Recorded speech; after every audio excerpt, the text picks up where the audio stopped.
அதாவது நன்றி சொல்லுவதற்கு நம்ம ஒரு நாளும் எந்த காரியமும் தடையே கிடையாது. ஆண்டவருக்கு நன்றி சொல்லிக்கிட்டே இருக்கணும். அப்போ ஒரு நாள் எனக்கு ஒருத்தர் சொன்னார், நீங்கள் கிறிஸ்தவர்கள் எல்லாவற்றையும் ரொம்ப எக்ஸாஜரேட் பண்ணுறீங்க.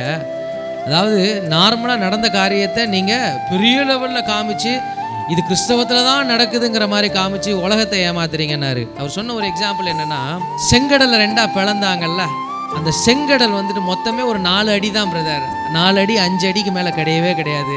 நீங்கள் என்னமோ அது பெரிய வனாந்திரமாக பைபிளில் காமிச்சு அது அப்படி இப்படிங்கிறீங்க. அது எத்தனை அடிக்கு இருந்துச்சுன்னு பைபிளில் சொல்லுதா? சொல்லலைல்ல. நான் சொல்கிறேன் கேளுங்க, அது 4 அடி தான். இந்த 4 அடி வாய்க்கால கடவுள் திறந்துட்டாருன்னு சொல்லிட்டு நீங்கள் வருஷக்கணக்காக செஞ்சுக்கிட்டு இருக்கீங்கன்னாரு. அதுக்கு ஒரு அம்மா அழகாக பதில் சொன்னாங்க, பிரதர் அதுக்கும் ஸ்தோத்திரம் சொல்லணும் அப்படின்னாங்க. எதுக்குன்னு கேட்டால், அந்த 4 அடியில் கடந்து போனது வேணா ஈஸியாக இருந்திருக்கலாம், ஆனால் பார்வோனுடைய சேனை அந்த 4 அடியில் கவிழ்க்கப்பட்டதல்ல, அது ஆச்சரியமா இல்லையா? நாங்கள் அது மாதிரி நன்றி சொல்லுவதற்கு நம்ம தயங்கவே கூடாது. எல்லாவற்றிற்கும் நன்றி சொல்லணும்.